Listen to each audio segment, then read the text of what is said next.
So how many people here do like annual fasting glucose tests and have a rough idea of what their blood sugar levels are?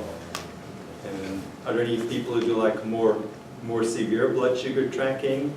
Have you done any like continuous blood sugar tracking? So I'll bet you if we ask that question again like next year, there's going to be a whole lot more people raising their hands.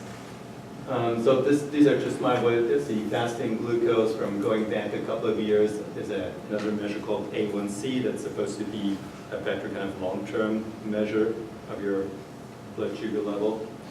And as you can see, they're perfectly normal and boring, which from a quantified cell point of view, this is, seems like a missed opportunity.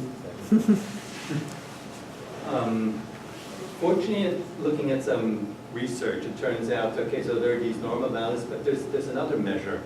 So you can have perfectly normal fasting glucose and your A1C can be in a healthy range, but if you have frequent blood sugar spikes after meals, going above, they came up with this cutoff value of 114 milligrams per deciliter. That's a much better predictor if you're going to develop complications, diabetes, or other issues later in your life. Now, of course, this is it's a bit more, looking at your blood sugar spikes isn't a quick and easy test you can do at your doctor's office, so it's not done regularly. So how do you avoid blood sugar spikes? It used to be that you just get recommendations like, oh, don't eat any white bread, you should eat whole grain bread and these kind of things. Now, this is a pretty interesting book that kind of convinced me that that's really not the case. So, depending on your genetics, your microbiome, and other things, one person will be perfectly fine eating white bread, another person will get the blood sugar spike just by looking at a piece of white bread. And similar for others, some people get blood sugar spikes from tomatoes and all kinds of things you wouldn't necessarily expect. So what this means is you really need to go and figure out for yourself what causes blood sugar spikes for me and what foods are fine.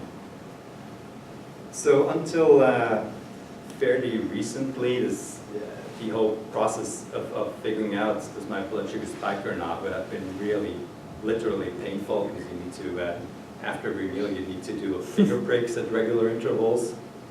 So you know who's going to do that, and probably to get a good idea of the different kind of things you eat over a period of a few weeks, you need to do these things for at least a month or 2 months. So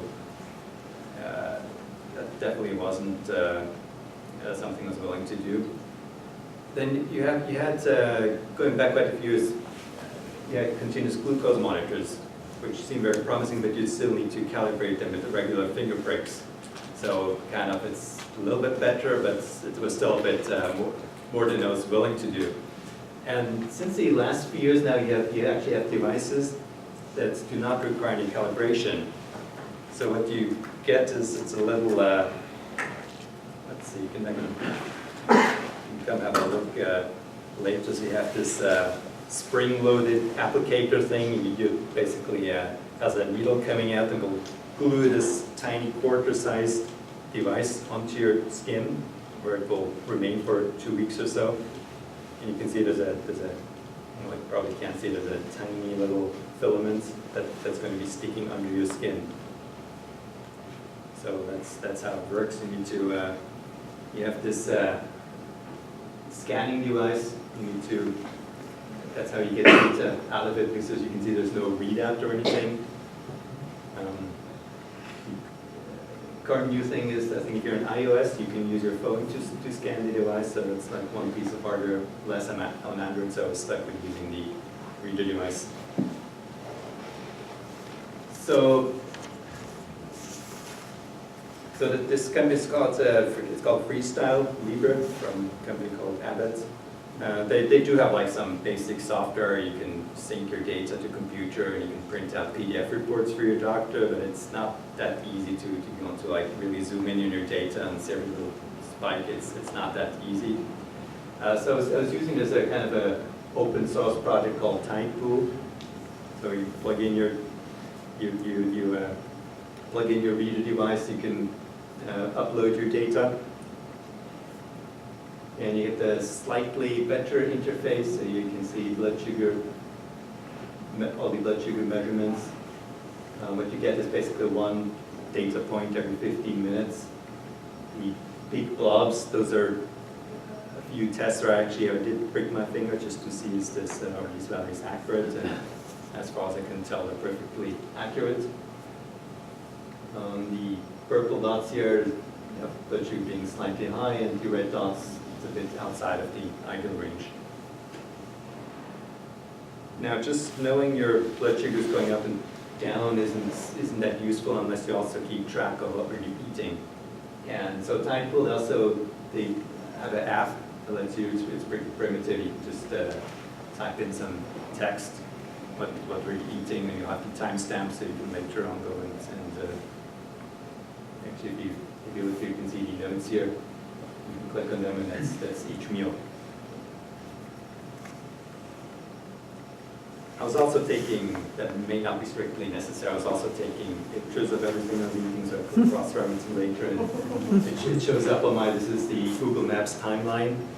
So if I need to go back and like last week on Tuesday, not just what did I have for lunch, where did I have lunch, and was I driving, was I walking, what was I doing?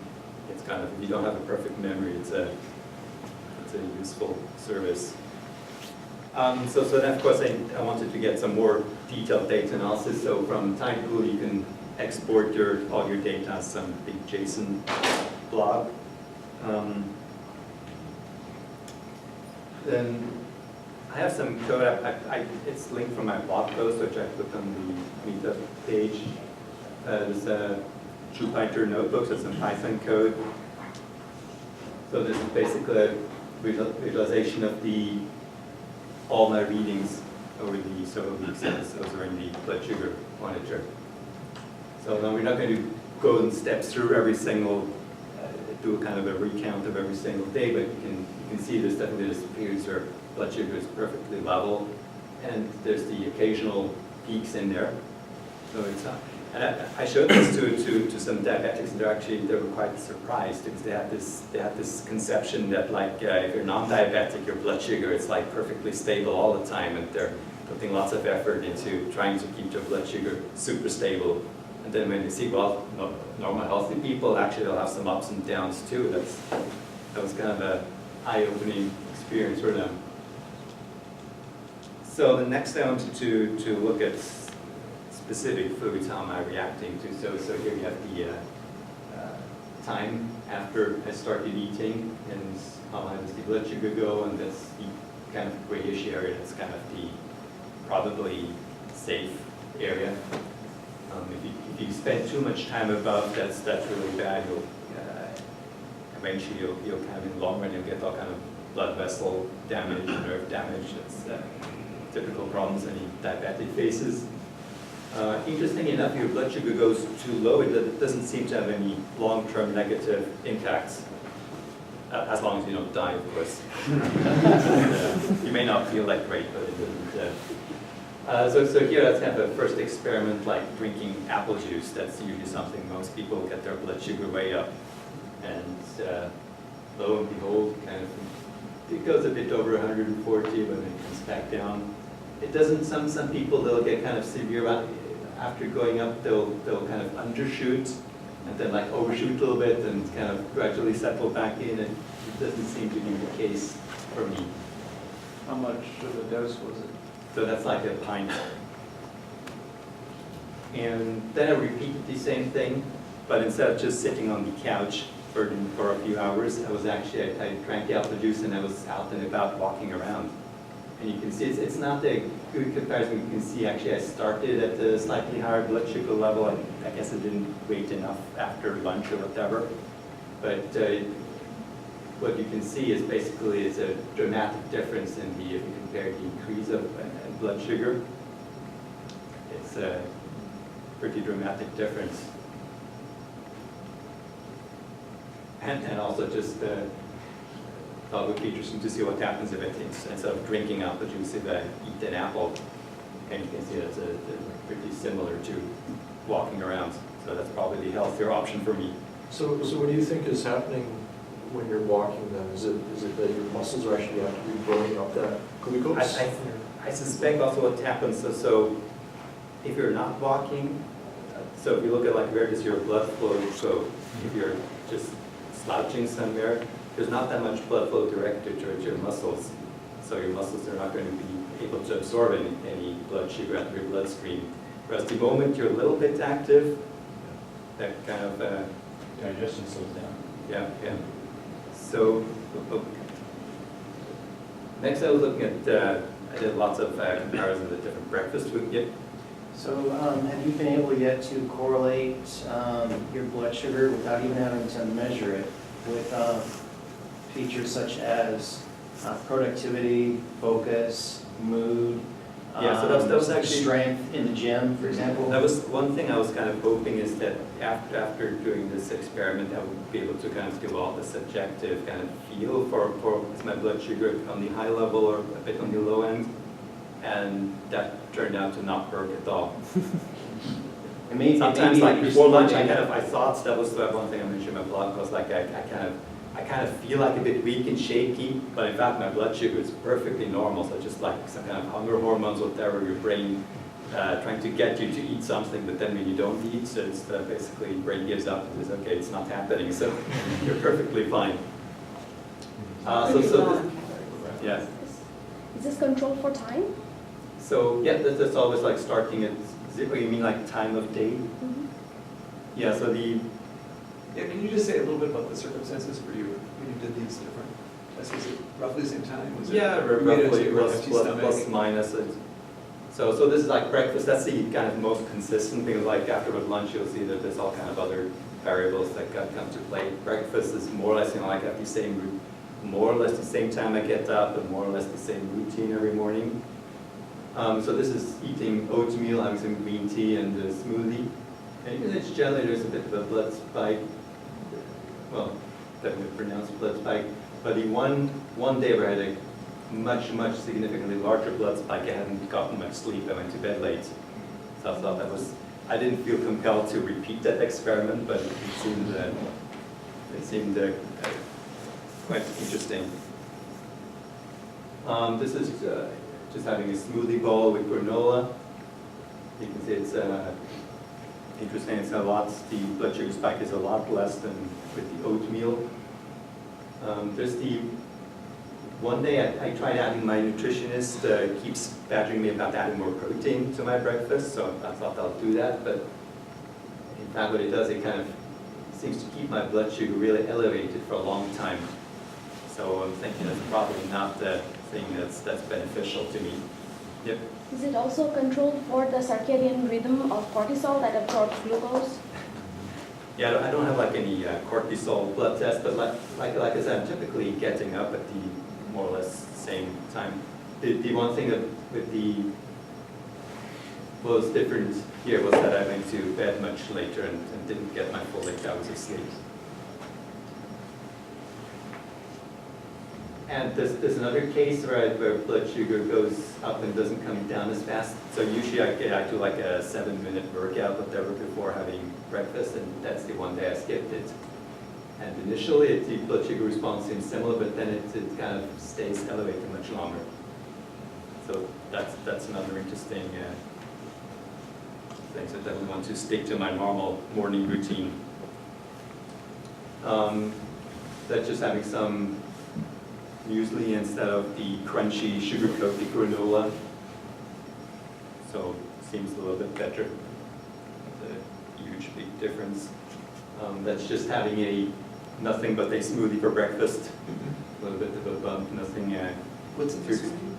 So you can check on my blog and have my secret recipe posted there. So that's like frozen fruit and kefir and chia seeds and some other random stuff. Do you know if there's a fat in it? Well, the kefir should have some fat. So chia seed is very high. And Chia seed is very high in omega-3 fatty acid. yeah, Yeah. but that's like I put like 2 tiny teaspoons. So yeah, I don't know like a nutrient level. That's one of the complications with food tracking. It's very difficult to get like a nutrient level breakdown of exactly what's in your food. And even if you have that, sometimes the combination of things makes it irrelevant. But then I noticed that for some people, like they put a little bit of fruit in their food and they'll get the huge big blood sugar spikes. That doesn't seem to be a concern for me. Here's having toast with jam. Interesting. Does it causes less a similar blood sugar response to just having oatmeal, which was kind of surprising. I thought that would be a pretty significant blood sugar spike. Here, French toast with applesauce. Again, I thought that would be even more than that. You can see that's barely registering. And here's a pain au chocolat pastry. Perfectly flat blood sugar response. So that's probably the most healthy breakfast I can have. That's why French don't get fat. Yeah, maybe there's something to it. Was your oatmeal instant, or was it, what kind of oatmeal was it? I tried some different ones that should have tracked it a bit more. But mostly it was like flat, so it was on the rolled oats, Okay. and I just microwaved them. That you microwaved it? Yep. Instant? Because Just normal rolls. instant spikes blood sugar much faster Steel cut. and higher than if you slow cook it. I don't think it was And specifically. the rolled oats is even like, is. Instant means the kind that says instant, because I guess they add some enzyme or something to help make Yeah, it so that it cooks more quickly. So that this was just plain rolled oats. It's- But also How many minutes do you what's cook it interesting for? is, so if I microwave them, I get the blood sugar spike. I showed you the blood sugar response for having like muesli. That's mostly oats, but they're not heated up or anything. And I don't have, so I'm guessing it doesn't get absorbed as fast, or maybe it's just I'm It's not how absorbing it processed at all, it or, is. yeah. So it's not just like what the kind of raw nutrients, it's also, that's a good point, how they're processed can make a huge big difference. Okay, let's move on to lunch. That's a nice Reuben sandwich. Bit of a blood sugar spike, but nothing that would raise any alarms. Burrito, I had a burrito with veggies twice. Once, so this I have no explanation for. It's same circumstance, same time of day, same place. I walked that burrito, got back home. Once had a pretty decent blood sugar spike, and once not so much. Was the tortilla kosher, or do you know? I don't know. It's a Blue Water taco, Lower Queen Anne, Okay. grilled veggie burrito. Assuming this is the same sleep conditions the night before too? Yeah, more or less. So like I looked at all the conditions and exercise and everything. I couldn't, no reason for there to be any. That's an interesting point. Because one day I was eating out, and I was going and talking to them in some meeting, whatever, and I had a pretty large blood sugar spike, but it was like a one-off. So it could also be the food I was eating, or the fact that I was sitting Coffee. strapped down to a chair and not able to move or anything. Now here, this is interesting, pizza. So there's, for science, I eat pizza on 3 separate days. Science. What's interesting here is, so I go out, I eat pizza, and then I walk back home. And that kind of interferes with the whole beautiful blood sugar response curve. So for a lot of, I had this idea initially that I'll get all those beautiful blood sugar response curves from different places I tend to eat out. But then it got completely ruined by the fact that I'll usually be walking. And then I'm back home and sitting in front of the computer, and I still get a little bit of a spike. But so it's kind of interesting to think about, like if you're going to go get junk food, but you go and walk, that might be a better option than having like some more healthy food, but just taking it out of the fridge and eating it at the office or at home. So you need to look at the big picture.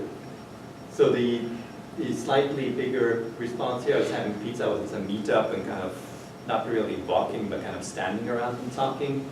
And then here another meetup, I had pizza and I was just sitting and not moving. Maybe that's a pretty large difference compared to that. In both cases, maybe there's some slight difference in toppings or something, that I can't rule that out, but. How far a walk are you talking about, just out of curiosity? So this is like a 20-minute walk. So you can probably figure if you're sitting down and eating for maybe half an hour, you can see between like probably like 30 minutes and 60 minutes, probably walking and then I'm sitting again.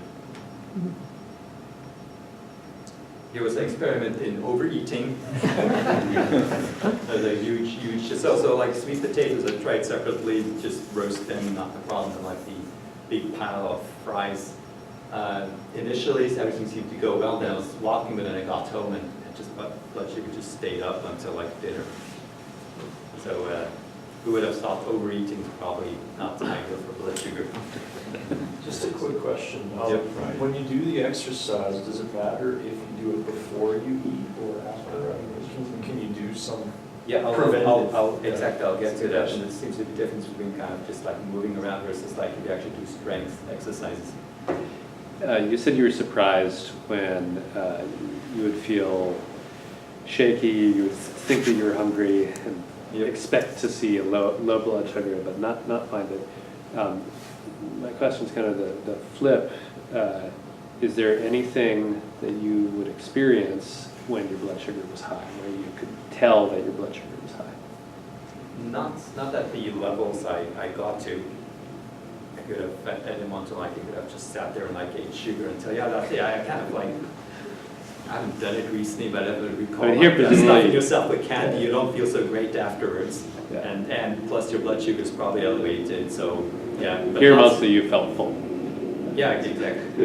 And so like going up to like 140 or even like below 200, it's not obvious. Okay, so here's sushi with, that again is the walking home ruined the whole thing. But it does, once I got back home, I did get a pretty healthy spike in that. I'm guessing that's probably not the fish to blame, but the white rice. Yeah. Have you considered the effects of extended walking, whether it's, Yep, whether it's, wait a second, I'll get to the extended walking in a moment. but it's not just that, it's also high intensity interval training and the duration of it. So all of these things, comparing these things and their effects on your blood glucose. Yep, I'll get to that. So that's, what is that? Oh, this is pasta. Yeah, it looks like pasta is definitely not an ideal food. Even though like the lower curve here, that's chickpea pasta. So it's a bit better, but not amazing. So I should probably be careful with pasta. What was the sauce? Was it all tomatoes?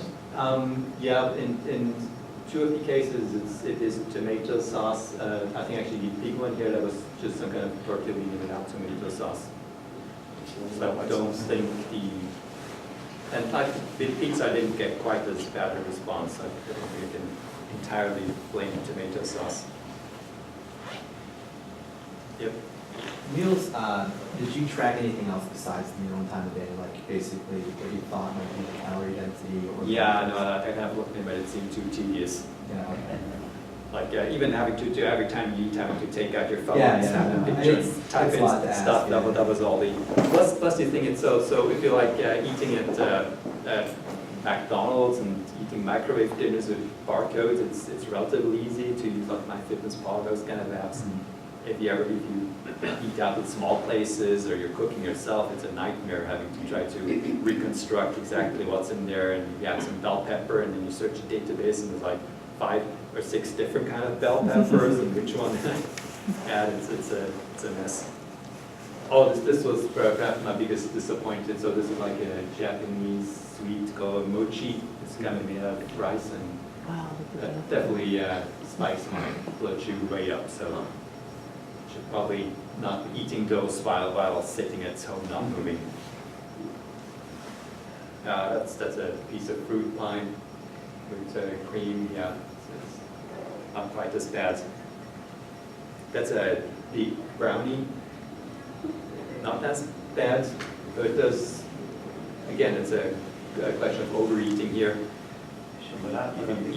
If you have to eat all of it, it's probably not so good, but it doesn't go outside of the safe range.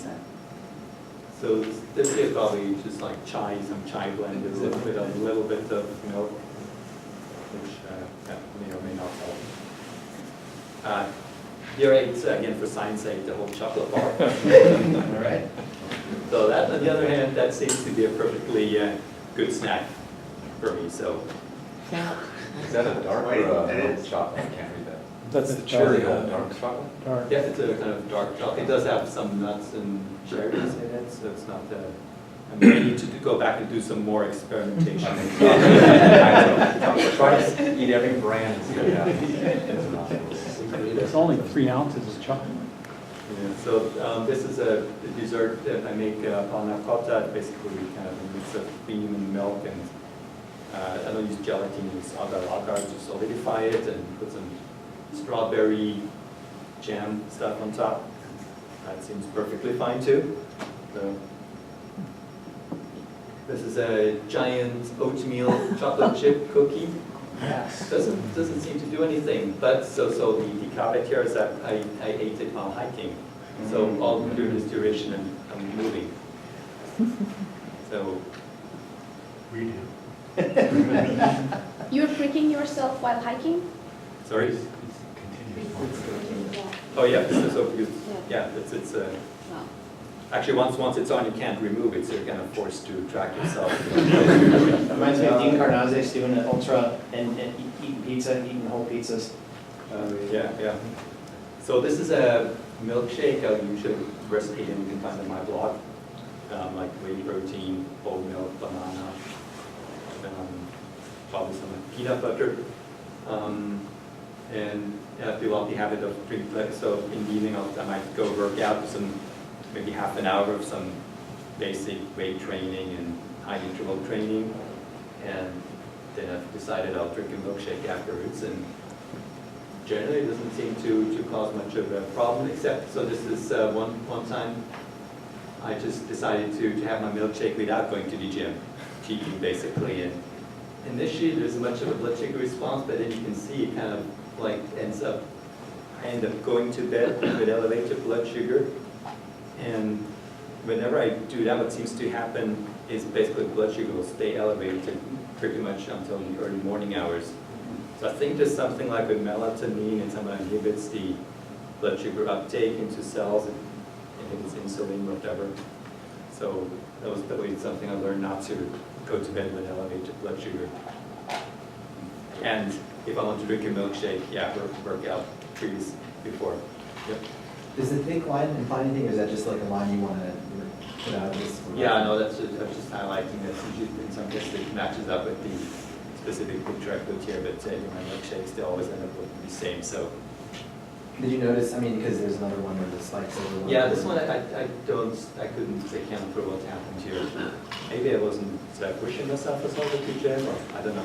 One thing I did try, like, so should I have the milkshake right at the gym, or does it make a difference? Or like if I go home and prepare it, so like maybe half an hour later, and that doesn't seem to make a difference. But I suspect there probably is like maybe a 1 hour time window or so after the gym, where you have to drink your milkshake or eat whatever. So, well, yeah. And just quickly as follow-up, I guess, is this kind of your control? It seems like it says the most data points, and is this essentially your control meal and control routine, this one? Well, they're all, it's usually similar. Did you want to highlight it, because I wanted to point out that someone didn't go to the gym. Right, yeah, I guess I'm just wondering, you know, what potentially, you know, standard, if you're doing statistics, like standard deviation between, you know, like how much. The thing I usually don't have enough, like here, it's if you look at like the pizza, I have like 3 data points. So Right, there's right. no- Well, so that's why I was wondering, you know, could you draw this one as control? Yeah, here I might have almost enough data points to Yeah. do some stats. That's true. Just another quick question. Did you see anything similar over when you went to sleep and with high blood glucose? Is this something that's been repeated? Yeah, so I don't have any chart for that, but that's just like something I noticed that if I go to bed, blood sugar is elevated, it's just going to stay up. Okay, so now like here, here it's a whole day when I went hiking, and you can see I was hiking between about 11 o'clock and 5 o'clock. So this was a easy hike with wife, flat. But you can see during the hike, so like here there's a lunch break, I had a sandwich, a brownie, everything. So blood sugar is perfectly stable. Nothing much happening. In the evening, I thought like, hey, I've been out all day hiking, so now I can have like a big plate of pasta or something, and it turns out it doesn't work that way. This is a slightly more strenuous hike. During this hike, I didn't eat anything. I just had some water, electrolytes, whatever. And I thought that maybe that's one way to get my blood sugar to go low. And was really interesting, unexpected initially, like it had some big ups and downs. So I have no idea what the reason, maybe it's somehow it's some artifact due to dehydration as I'm going uphill fast, or it's like my liver is freaking out that I'm burning through so much blood sugar and it's kind of dumping out blood sugar, but if it's too much, and so yeah. So when I've done my hiking and electrolytes, it's very brand and electrolyte dependent. Can you tell us what brand of electrolyte you're taking? Oh, I was taking noon tablets, so it should be, there's no sugar or anything in there, Okay. supposedly. Yeah. I've never seen a spike from there. Yeah. And then again in the evening, I thought I can have like a big pizza or something, and it's, so it seems like while I'm active, I can eat whatever, eat anything, it doesn't matter. There's maybe like a 1 hour period of window, like especially after like high intensity kind of muscle workouts, where you can eat anything, but you can't say like, oh, I was working hard all day and then later in the evening, let's go and eat random stuff. So this is Thanksgiving, but actually I skipped lunch, and you can do blood sugar is perfectly fine. So if you want nice stable blood sugar, just don't eat, and eating just ruins your blood sugar levels. And then I had a bunch of food. It didn't get my blood sugar up that much, so I had to add on some dessert to get it up into above my ideal range. Okay, and that's the last thing I was kind of curious as to a correlation between, obviously there's the idea that like if you exercise more, your blood sugar is going to be more stable and lower, so I'm sure that's true. I was curious as to like a day-to-day correlation, so like if one day I exercise more, then my blood sugar better next day, and it turns out there's no correlation whatsoever. So what next? So there's a lot more things I would like to experiment with, but mostly I'm thinking we're probably going to be doing this, repeating like maybe two weeks of blood sugar tracking once a year, just to see, especially like if you have any changes to your lifestyle.